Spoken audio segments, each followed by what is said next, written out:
What's going on, everybody? This is Chris Classic dropping a car vlog. Hope you guys are having a wonderful day. If nobody tells you that God loves you, Christ loves you, and I love you as well. Make sure you subscribe to the channel, the Take It Home podcast, where I talk about professional wrestling topics. And I'll put up my matches as a professional wrestler, Classic Alpha of 13 years. Make sure you also subscribe to C3 Ultimate Wrestling. That is me and my wife's professional wrestling company. And even though we have lost control, we're doing anything and everything to get it back. In the meantime, get tickets for May 3rd, Dyer, Indiana. Press start 3 at Harold's private venue. Get your tickets on Eventbrite. They are $5 cheaper than at the door. You can buy them at the door, but they're $5 more. Bars. I wanted to talk about AEW. I just wanted to talk about it in general. I didn't watch Dynasty. I haven't watched a whole AEW event pay-per-view in a long time. I think with the WWE, with Peacock and all this other stuff, they spoiled us with prices on things, right? Because not even that. Obviously, it's not a WWE app. It's an NBC Peacock app. And they have other things that you can look at. And it's way cheaper monthly than buying a pay-per-view. I haven't bought one in a while. And I used to join people's Discord streams. And I used to look at them that way. And then I was just like, you know what? I'm not interested. It's not that appealing to me. So I wanted to talk about some stuff. Now let me get the positive stuff out the way, right? First of all, to have a big company under WWE and be the number 2 in America, that's something that you just cannot do overnight. I do think that that's a big step, for the most part, in the right direction on certain things. You know, some people know of them. Some people are fans of them. Some people are avid fans over being a WWE fan. They don't even watch WWE product. So I will say that having some major names is also a big thing that they do. Sure, they're getting paid a lot of money, but still, this is something. I mean, other people are still talking about them. Even if it's bad or negative, they are still getting press. And I'm not saying all press is good press, but people make content. I'm making content about it. So I will say that a lot of people believe in the company, and I will say that's one of the most important things for the company, is that so many people believe in it. Honestly, that's a big thing. I'll say that. AEW has pockets of greatness. They do. And they do two things with their pockets of greatness. They end it when it shouldn't, or they run it to the ground. I'm going to give it an example. Ricky Starks, who's now Ricky Saints in NXT. Greatness. Great pocket. The guy is a great promo guy. The guy can wrestle. One of my biggest things I've said about AEW is that a lot of these guys low-key wrestle the same, and they don't have a promo. They cannot talk on the microphone. They do the same thing. They do the same flips. They do the same fighting spirit, forearm, chop, all of this stuff. Canadian Destroyers, they do all that and still kick out at 2 or even 1 sometimes.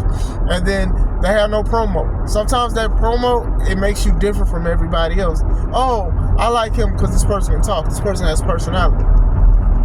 Ricochet, after all of these years, have finally, basically, I guess, broken that shell. I'm not going to sit there and say he's the best promo guy, but at least he's getting microphone time and he's getting a reaction, even though it's more negative because they don't like him, but he's making the most of it, and I will give him credit for that.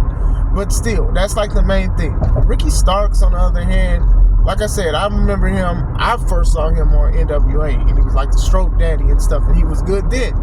And then he went to AEW, and I was like, he was good in AEW. He was on a microphone with some of the best in the business, like MJF. Like, to me, that should have been a longer program. He had a ceiling. The situation with Edge. Now, I'm going to say this. Edge brought that on himself because he tried to promo. Edge is not the best at doing promos, but he's one of the best characters, right? He got toe up on the microphone. He called the guy a vanilla version of The Rock, and then he said that set me over the edge. Like, still, now that might have what got him in trouble, but before that, I don't think they were utilizing him correctly when they could have. That's a pocket of greatness. Then they put a ceiling on him. Then he wasn't wrestling. Some of it was between what he said with Ed. Some of it was when he was chilling with Cody, going behind the scenes for WWE and stuff. But still, I do think that guy could have been an AEW champion and people would have went behind him. Pause, no diddy. Just saying. But still, so the pocket of greatness ended, and then it was just like he was just sitting home. Then he was going to wrestle at one event, and then Tony pulled him from it. Then he was gone. Now he's in NXT. Now he's a champion in NXT, and a lot of people have been chatting that Tony fumble. Now, it's too early to say has WWE treated him better. I'm not even going to lie. I'm not going to even go that round and be like, dang, what happened? But I do think they did drop the ball on Ricky Starks. I do think that Ricky Starks was a pocket of greatness that they should have utilized instead of just stunning and ending like that. I think they believed in the wrong people. No offense. Now, running into the ground. Tony Storm, timeless Tony Storm, has been a great act, a great performer in AEW. But there's many times that she's faced Mariah May going back and forth with titles. It's just, okay, now what? And it's just, sometimes her character can be a little egregious. Like I saw when they did the media scrum, what she said, like the little poem, and it was like vulgar, and I didn't like it. Now I do understand that obviously AEW is for the quote unquote edgier crowd and it's for the adults, but I did think that was inappropriate to say in the media scrum. Now, I know The Rock be going in and out of character, and that's something I also said I didn't like. I don't know if he curses or not, because The Rock's been cursing. Not a big thing on cursing like every time and stuff like that, but still, I know he does it. Attitude Era, ooh. But still, I was like, okay, this is just a little too much. Now, I didn't see her match against Megan Bayne, so I can't really speak about it. I do know that people did believe in Megan Bayne, but still, they'll run stuff to the ground. Moxley is also one of the great pockets at one point of AEW, and the heart and soul of it. They're running into the ground with the Death Rider storyline. People are still trying to understand what it is. Hey, we're going to take over the company by beating up people, but it was only like a few people. And then, you know, what they did to Bryan Danielson with the plastic bag, and trying to poison Orange Cassidy, and then, you know, basically neo-Nazi-ish stuff. And I hate saying it like that, but one of his quotes is from Romper Stomper. Like, come on, man. Like, the white tees, the bald heads for the most part, and, you know, just bullying people. And it's like, it's run to the ground. People are tired. I think Arshawn from Quickly Drinking, shout out to him, I think he kind of hit the nail on the head. Is that they be having good matches. It's just the endings are stupid. Like, I didn't even watch I saw the ending. I didn't watch the match between Swerve and Moxley because I knew what it was going to be. Craziness. And basically the Young Bucks came back and they attacked Swerve, and Moxley won because he pinned Swerve. And then as of yesterday, basically the Young Bucks came out and said they attacked Swerve because they were defending their friend Hangman Adam Page because of the beef that they had, and then they wanted a truce with the Death Riders because the Young Bucks is like basically the only group of people that have been scared or showing fear in the Death Riders, but nobody else has. You get what I'm saying? Nobody else has. So it's run to the ground. Y'all trying to put Marina Shafir as like a strong woman who's beating up people. I know people are going to say they're trying to make her Rhea Ripley because she tried to powerbomb Willow and it looked bad. But still, I understand what they're trying to do. She's starting to get attacked more by guys, intentionally and unintentionally. But still, I think the representation of how y'all doing it is like pretty bad. There's only a few guys in the group, and only the Young Bucks were the ones that was really like running for them. Y'all was just beating up other people, but it's just run to the ground. And people are like, okay, well, when Darby comes back, he's going to win. So a guy who's supposed to represent chaos, low-key in a way, Darby, and not normalness, I know I made that up, going against a guy who's basically an anarchy guy and against normal stuff too.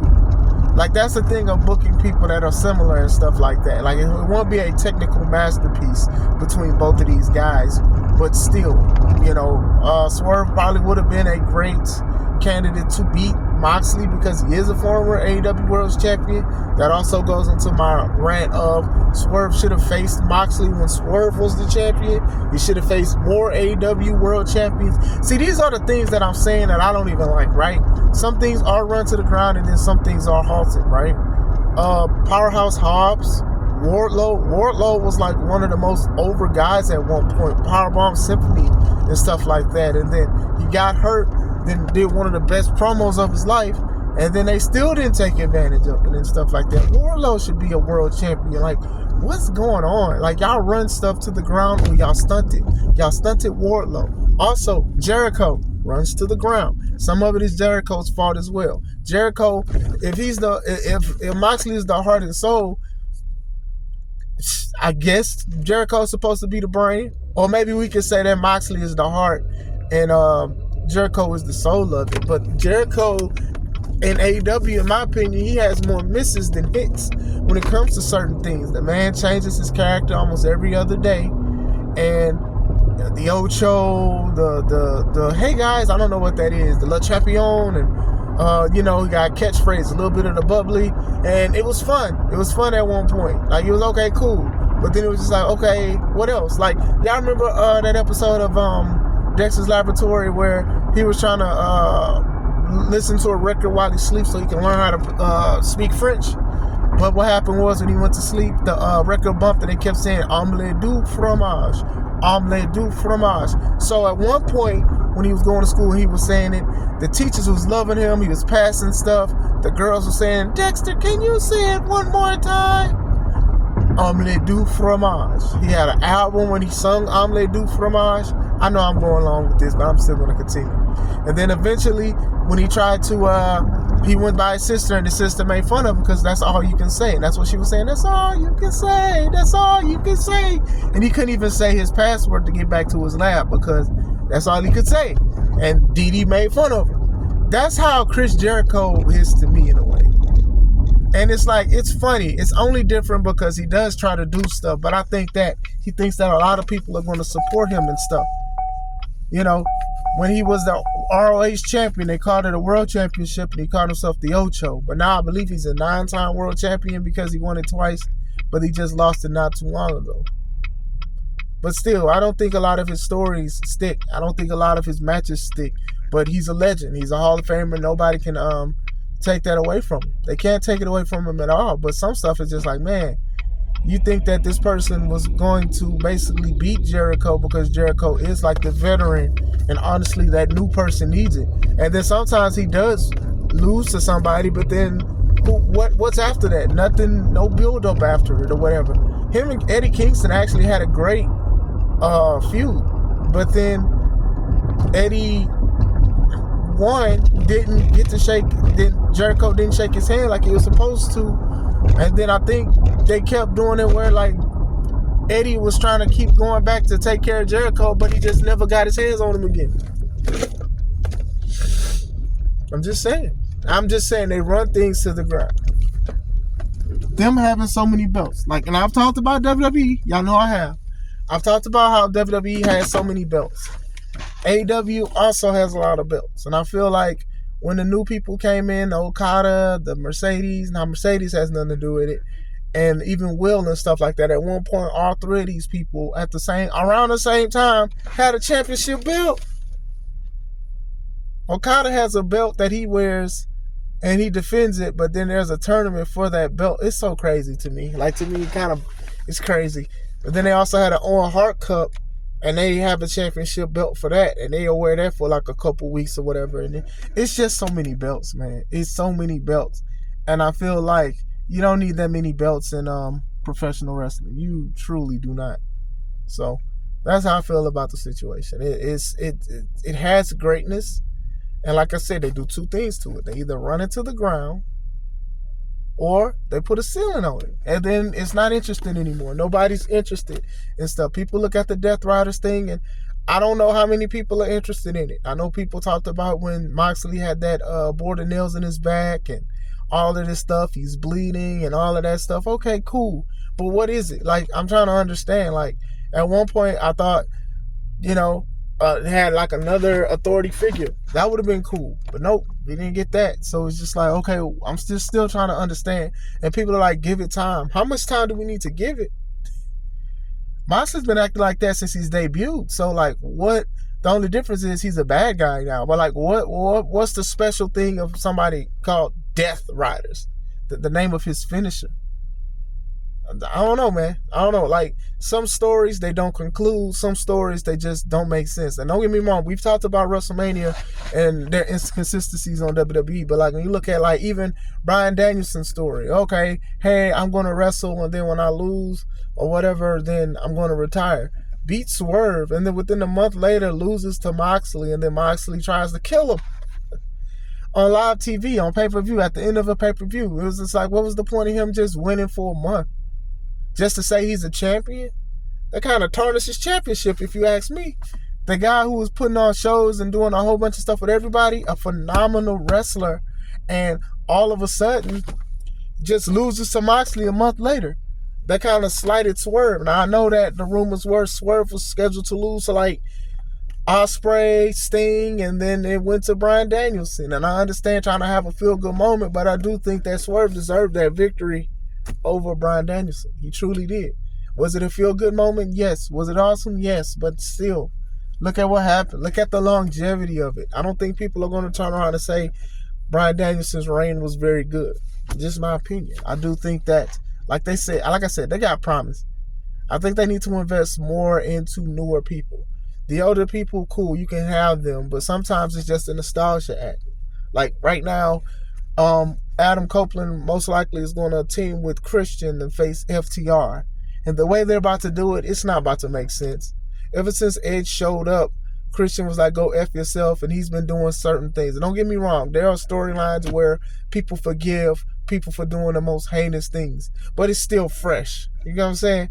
This is still fresh. It's not like a year later or 6 months where they talked or family members talked to each other and stuff and they had to sit down. This is like years. This is like a couple months ago. They was just in a triple threat where it was Moxley versus Copeland, Cope. And then Christian, he cashed in his opportunity for the championship and they made it into a triple threat. That's still fresh. So now you're about to say, oh, well, Christian wants to team up with a guy who he considered his brother to go against FTR because they attacked Cope. Makes no sense. But still, like I said, things go better with time. When you do things with time, it all works out, depending on how you do it. I am curious to see how they do it, but sometimes they just do stuff just to do stuff. And some people love moments, but sometimes I think it's my opinion, it's more important for memories, if that makes sense, that people remember these moments. But if you keep trying to have moment after moment after moment, so many people win the championships in their hometown, or you have these matches of the years that should be pay-per-view quality matches. You have them on live TV, and then sometimes you have matches that's on PPVs that are live TV worthy quality. You know what I'm saying? Y'all switch stuff so around. The endings of matches is so dumb because you can smell the ego of wrestlers that have something to do with speaking on it. I can't sit here and pinpoint everybody that has creative control, but what I can do is I can say, hey, I'm sure they had something to do with it. All these matches never have a 1, 2, 3. Some do and some don't. If it's a championship match, most likely it won't be something that's just straight clean because the Death Riders have a group. It's crazy. I know a lot of people are comparing the Death Riders to the Bloodline because they're saying that, you know, Moxley has a group that is protecting his championship. So what's the difference between Roman and Moxley? It's a lot. It's a lot of differences with success, with money, with viewership, with emotions. You get what I'm saying? People do want the big bad evil Death Rider group to basically lose the title, but they just want the storyline to end more than anything. When the Bloodline thing happened, nobody really wanted it to end. They wanted it for story. They wanted it for cinema. They wanted to see how long the story can go. And eventually it did fizzle out. So that's the difference. But I don't know. I just wanted to speak about that for a minute. What do you guys think? You guys still watching AEW? You guys still believe in it? Let me know. I hope you guys have a wonderful day. This is Chris Classic. Let's take it home.